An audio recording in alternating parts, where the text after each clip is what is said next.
Hello guys, and welcome back to Love or Hate. This is episode 2. I recently just finished Metro 2033 on the Redux, so the remastered edition. It was a lot of fun, I really enjoyed it, but let's get straight into the review.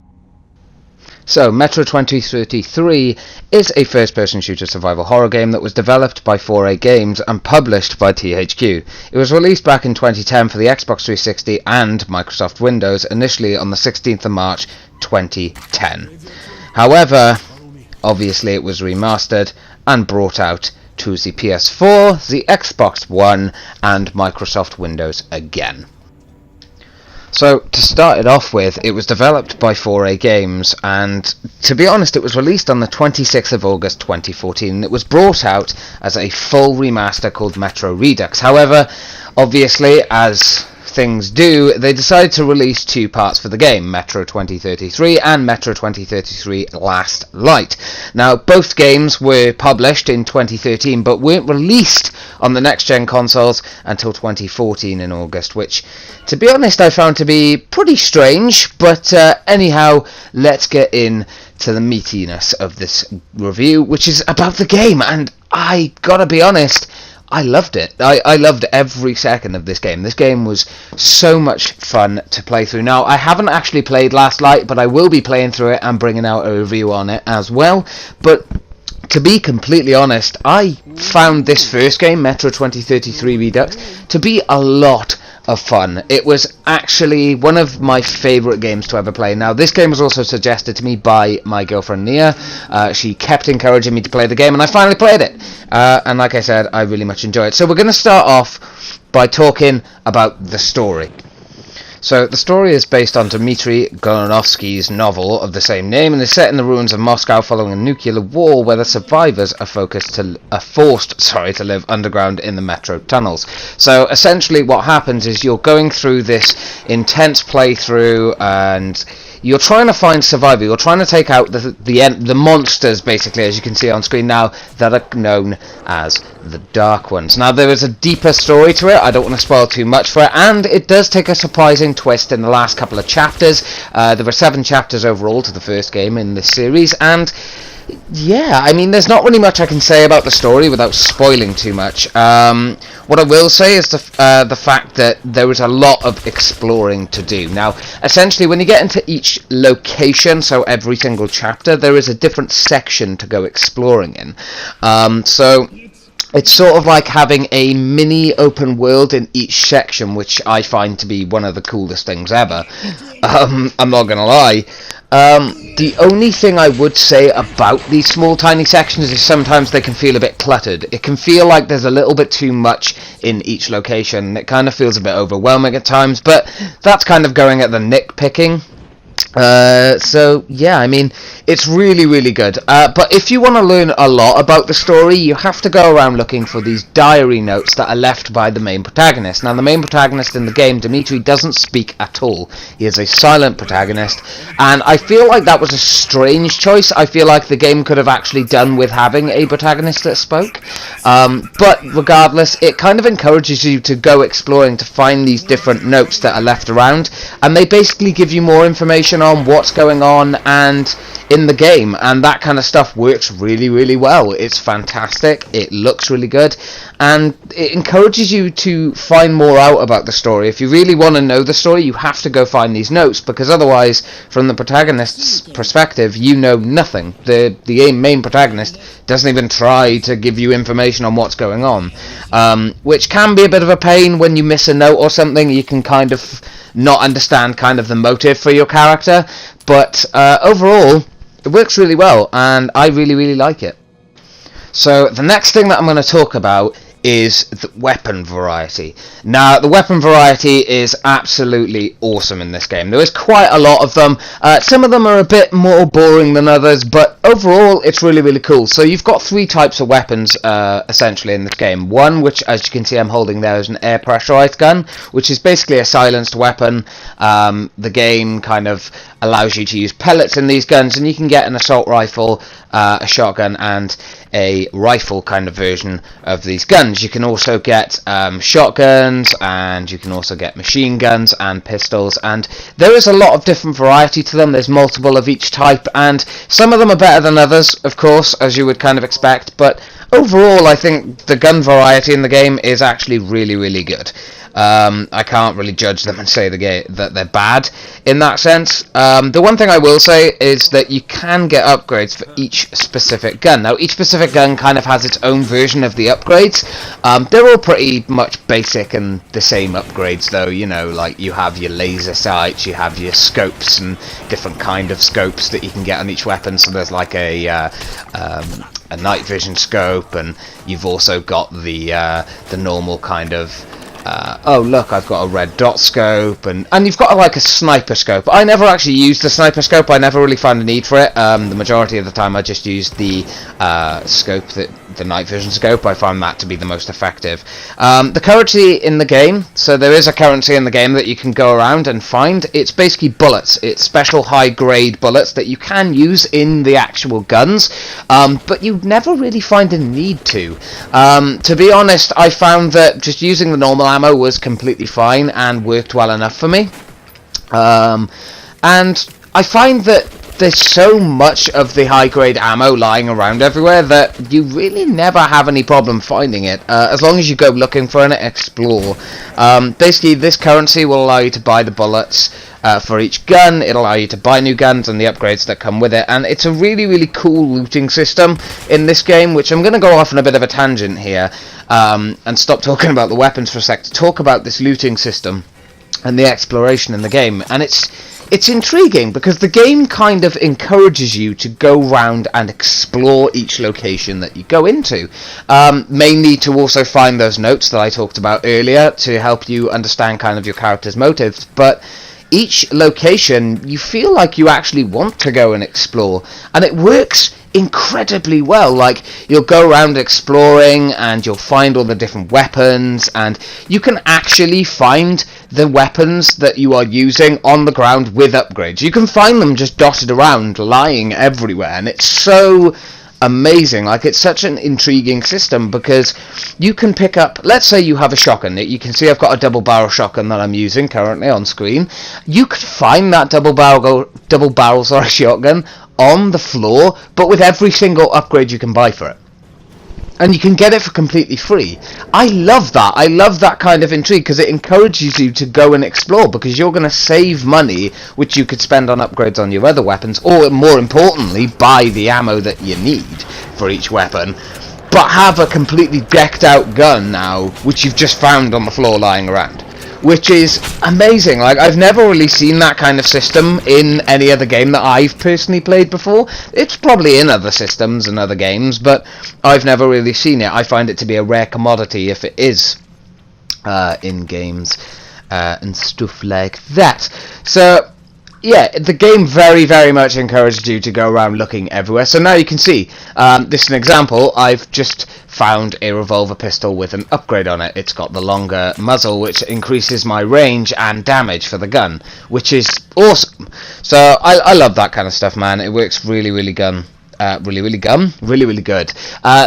with the looting system, you can go around and you can find keys for safes that are dotted around in the map, and essentially in these safes you can have currency, ammo, weapons, diary entries, you know, the normal kind of stuff. But it's really, really cool because it's like having, because this game is two things or multiple things in one. It is a survival first person shooter which has horror elements, but I wouldn't call it a full horror. I would say it includes horror elements.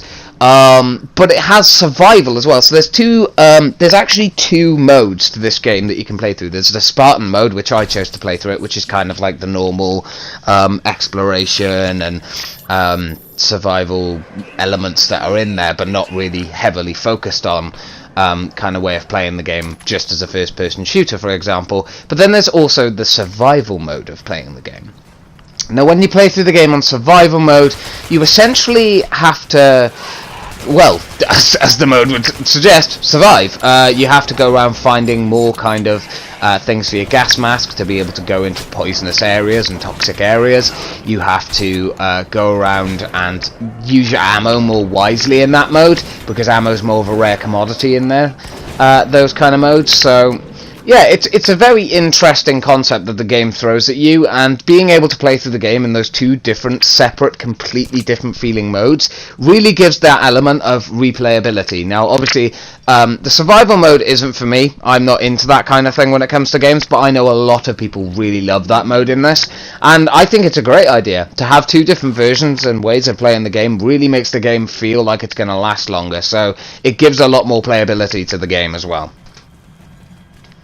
So now we're going to talk about the graphics, and for the most part I find the graphics to be really good. I think the graphics look really nice for a remaster of the game, and considering, remember, this remaster was done back in 2014, it looks alright. Some elements of it look a bit dated, but we'll get into that later. Remember, the first stuff we talk about is the stuff I love about this game. Mainly because last time I did the stuff I hated first, but we're going to do the stuff I love about this game first, because I genuinely do love this game. So, yeah, the graphics overall look pretty good. The weapon design looks lovely. The shaders in the game really works. Now, normally when you're playing games and stuff, when you're in the atmosphere and you're walking around the map and you're looking at different locations, it can feel a bit odd if shaders are off, but the shaders are damn near perfect in this game. And when you're walking around in these different environments, atmospheres genuinely feel different. So you'll have like cobwebs hanging up and around, you'll have little sort of details here and there. So if you're looking through a little gap in the wall, you'll see like a dead body there or something. You'll see like flies flying around that'll land on the screen, like, so you have to wipe them off. Blood, when you're fighting enemies, lands on the screen, and there's an action that you can actually do to wipe your character's face, so you wipe it all off of the gas mask. It's just little details like that that mean a lot. Now, you can see on screen there, like, you see dead bodies like that holding stuff on them all the time, and I love that little attention to detail. Some of the character morals are a bit meh, but again, we'll get into that later. So next thing I'm going to talk about is the level design. And the level design is really intriguing, because, to be honest, it's so diverse. For a first-person shooter to have this kind of diversity when it comes to this kind of game is interesting. So you will have a straight narrowed path. It's very sort of obvious where you've got to go to. There can be times where it's a bit more complex, but it's fairly obvious, you know, where you've got to go. But you'll also have these little side paths that you can go off. You can go exploring on this side, for instance. You could go up to the left, there's like a staircase. You could go up there and there's suddenly a secret passage. You can go through that secret passage into a secret room. There's loads of little looting and collectible items that you can get. And those kind of things work really well. And I think that it's a standout thing. Not many games actually do this kind of thing. You know, it's very rare that you see first-person narratives kind of throw in those little areas that you can sort of look around and explore, and I love that. I love the fact they've done that in this game, because otherwise it would feel very empty, honestly. So they've done a really good job of not so much padding it out, but allowing the player to kind of make it as long as you want to. Which is the next thing we're going to talk about, is the length of the game. And it's a fairly good 8 to 9 hours long, and that was for me while looking everywhere and searching every nook and cranny for every single item. And it never felt like it dragged out. It never felt like it was purposely made longer. And I love that. I love that fact, because a lot of games that are like this and have those little narratives that you can go off and explore, they sometimes feel a bit dragged out. But while like for instance here, you can see I'm looking around, I'm exploring, but the character that I'm with hasn't stopped talking, the narrative isn't stopped being pushed. It's still very obvious to where I've got to go. It's just I've got this little stuff that I can go off and look at and explore, and I love that kind of thing. Like, it allows you to, as a player, decide how much time you want to pump into this game. This game you could probably finish if you were just doing the story in probably 4 or 5 hours, if that. The story is a super interesting one, but you could finish it quite quickly if you were just going in the direction you needed to go. And that's pretty cool. But like I said, I managed to get 8 to 9 hours out of this game, and that was looking through everywhere. So it's really, really cool. It's decent length, and it's not dragged out too much. The next thing I want to talk about is the atmosphere. Now, I touched on this briefly earlier, but it's incredible. So here you can see I'm coming up the stairs.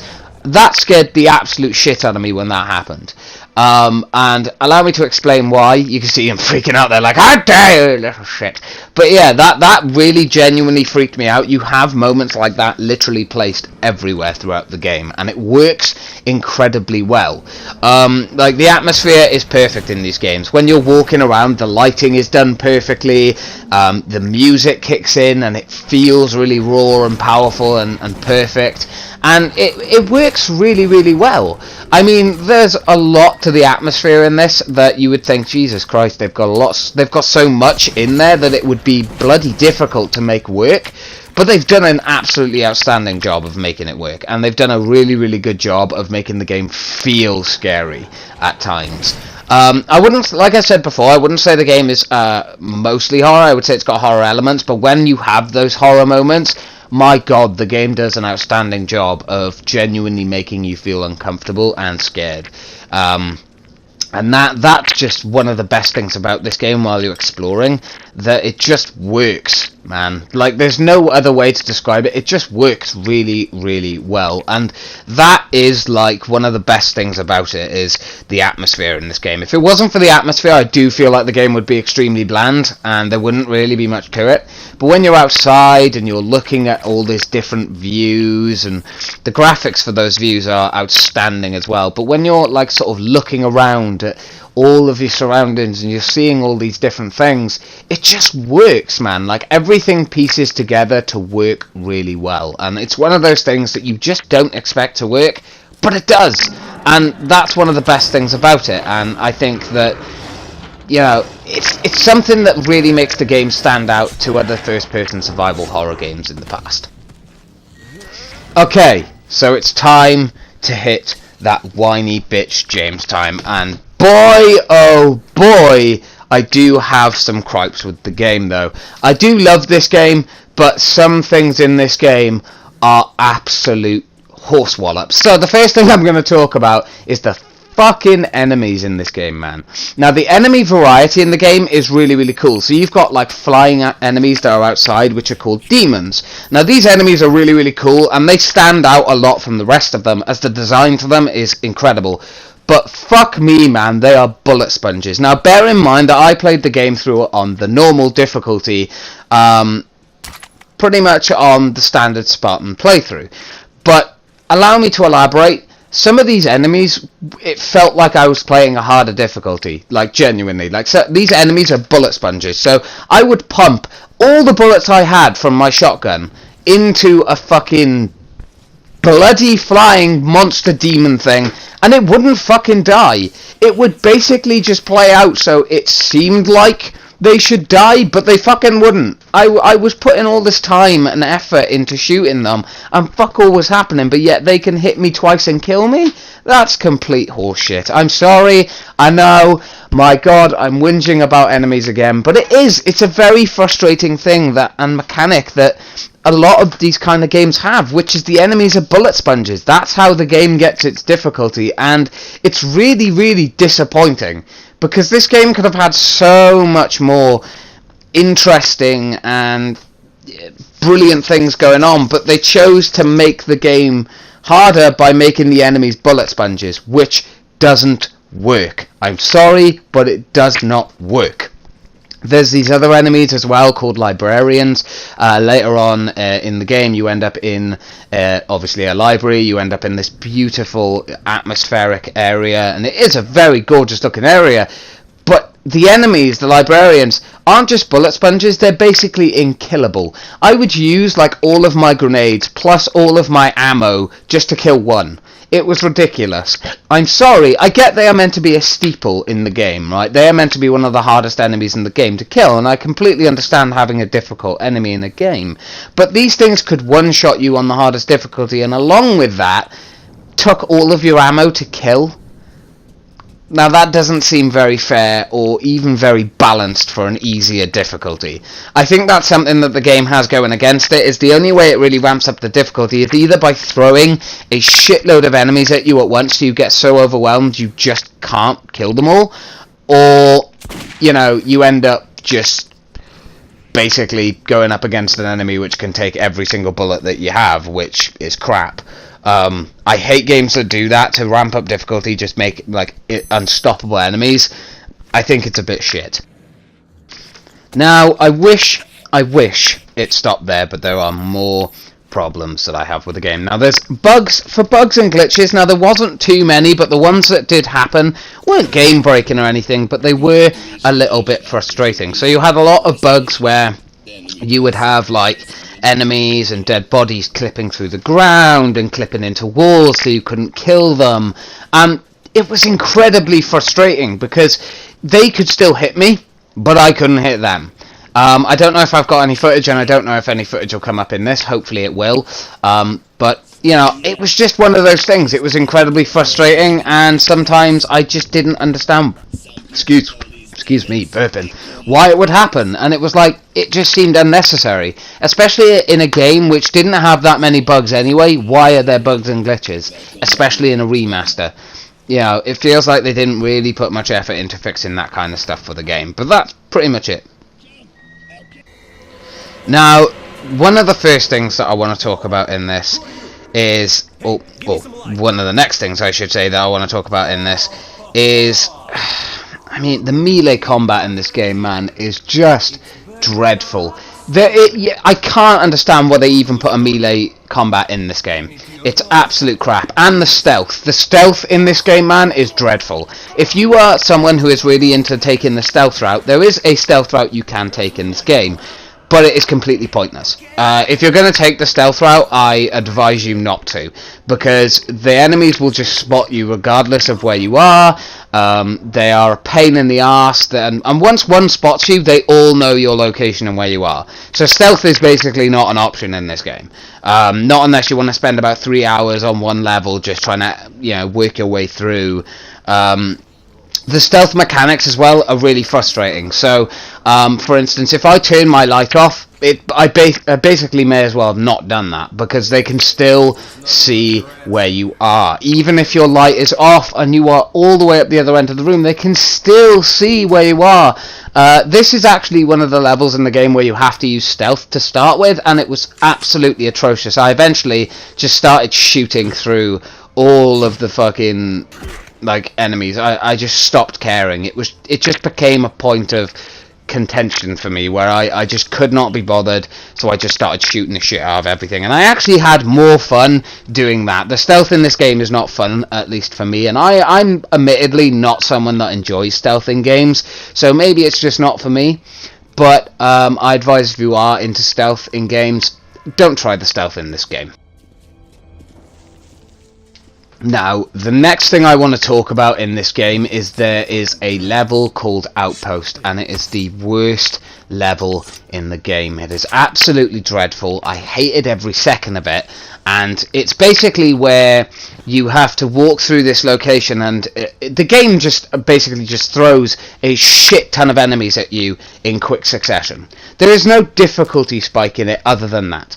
But it's such a difficulty spike because of the enemies. There are so many being thrown at you, you can't fight them all. And you inevitably just die loads and loads and loads of times, and you just have to get lucky. It's such crap that it really upset me, because the difficulty occasionally in the game would spike, but it would spike in such a way that it was still possible in specific aspects, but it was just, hey, we're going to throw a little bit of difficulty in here to throw it up so you feel a bit different. And then you'd have moments like that where it'd be like, hey, here's 20 enemies at once, try and kill all them. It was like having the fucking bullet spongy enemies. It was just cheap ways to try and make the game longer and more difficult, and I hated it, man. It really spoilt the game for me, and it really made the game feel cheap at times. You know, it destroyed and ruined the game at times, and it was so disappointing, because you'd be in this really, really fun, enjoyable level, and then all of a sudden you just have so much thrown at you at once that you just couldn't do anything. And it was such an unfortunate thing that happened with the game, that it spoilt it, man. I really do wish that they hadn't done that, but, you know, they are entitled, I guess, to do whatever they want with the game. But I do feel like that was kind of like cheap things that they threw in, and it's just frustrating at times. Okay, and I think with that, I'm going to come to the end of this Love or Hate episode review. Now, obviously comes the point of whether I tell you I love the game or I hate the game, and quite honestly, I fucking love this game. This game is absolutely outstanding and by far one of my favourite games that I've ever played. Yes, it has its moments of frustration and annoyance, and there are moments of enemies just being bullet spongy and the game ramping the difficulty up by just throwing hordes and hordes of enemies at you, but overall the atmosphere, the level design, the exploration that you're kind of not forced to do, but you just do because it's just so much fun. You'll find yourself running back through the level to make sure that you've not missed anything, because you're that intrigued by everything going on in the game, and you want to know more about the main protagonist and what he's feeling, and you want to find more ammo and more currency to upgrade your weapons and things like that.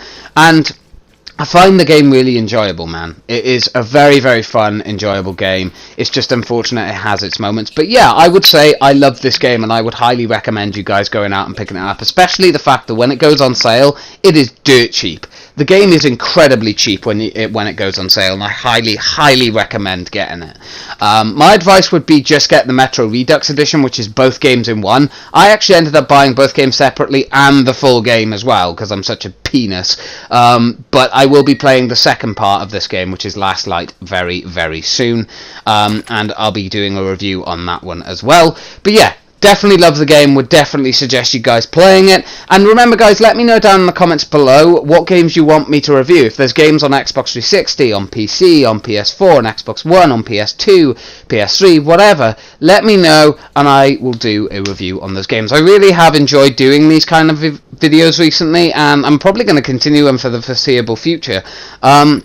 Also, I apologise that the gameplay is a little bit stale and boring at times, and there wasn't really much fighting or action going on during this video, but I didn't want to give too much away, and unfortunately this game, when you're doing a lot of the fighting and stuff, gives a lot away of the story and the moments that happened, and I don't want to kind of spoil the game for you guys, so you know, that's kind of why I haven't shown it all off. You can see there, that's quite an intriguing clip. There's a ghost train. So there is a lot of story and expedition to this game, and hopefully you guys will go off and check it out yourself. If not, check out a walkthrough for it, definitely, because it is a very, very good game. But thank you to everyone who watched this video. It's very much appreciated. I love you all very much. Guys, I will be playing through the Fear games next, the Fear trilogy, along with the Fear files.